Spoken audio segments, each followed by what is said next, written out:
ওই রকম বাউল, ওই রকম ইসলামী স্কলার যে হোক না কেন, যে একজন মুসলমান হয়ে আমার রাসূল সাল্লাল্লাহু আলাইহি ওয়াসাল্লামের শানে বেয়াদবি করে, যে মুসলমান হয়ে আমার আল্লাহ রাব্বুল আলামিনের শানে বেয়াদবি করে, তাদেরকে রাষ্ট্রের মাধ্যমে এই জনসম্মুখে তাদেরকে শাস্তি দেওয়া দরকার। আল্লাহ রাব্বুল আলামিন বলতেছেন যে ইন্নাল্লাযীনা ইযুনাল্লাহা ওয়া রাসূলাহু লানাহুল্লাহু ফিদ দুনিয়া ওয়াল আখিরাহ, অর্থাৎ নিশ্চয় যারা আল্লাহ এবং আল্লাহ রাসূল সাল্লাল্লাহু আলাইহি সাল্লামকে দুনিয়াতে কষ্ট দেয়, আল্লাহ তাআলা তাদেরকে দুনিয়া এবং আখিরাতে লানত দেন। নাউযুবিল্লাহ।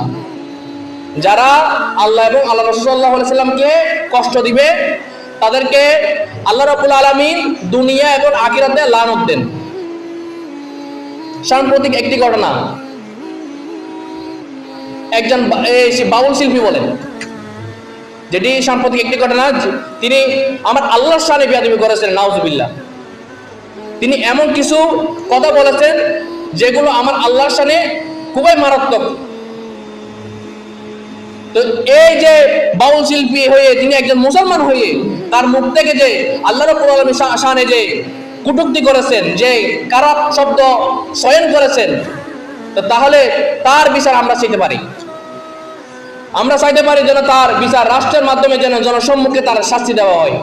এবং এটাও বলতে পারি, আরো কিছুদিন আগে দেখা গেছে কিছু ইসলামী স্কলার, কিছু ইসলামী বক্তা যারা আমার রাসূল কারীম সাল্লাল্লাহু আলাইহি ওয়াসাল্লামের শানে বেয়াদবি করেছেন, অর্থাৎ তারা এমন বক্তব্য পেশ করেছেন, এমন কথা বলেছেন, এমন উপমা দিয়েছেন, এমন উদাহরণ দিয়েছেন যেগুলো আমার রাসূল কারীম সাল্লাল্লাহু আলাইহি ওয়াসাল্লামের শানে বেয়াদবি হয় এবং আল্লাহর শানে বেয়াদবি হয়। এরকম কিছু বক্তাও আমার আল্লাহ রাব্বুল আলামিনের শানে, আমার রাসূল পাক সাল্লাল্লাহু আলাইহি ওয়াসাল্লামের শানে বেয়াদবি করেছেন।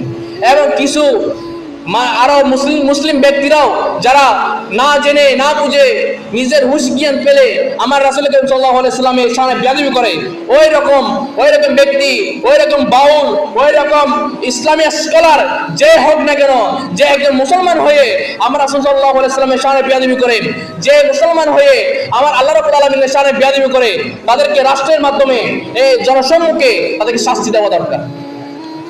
আমরা তীব্র নিন্দা জানাই এগুলা। একজন মুসলমান হয়ে কিভাবে আল্লাহর শানে রাসূলের শানে বেয়াদবি করতে পারে? সম্মানিত হাজিরিন, আল্লাহ আমাদেরকে এরকম ব্যক্তি থেকে হেফাজত করুক, আমাদের ঈমান আমলকে এরকম ব্যক্তি থেকে হেফাজত করুক। সবাই বলুন আমিন।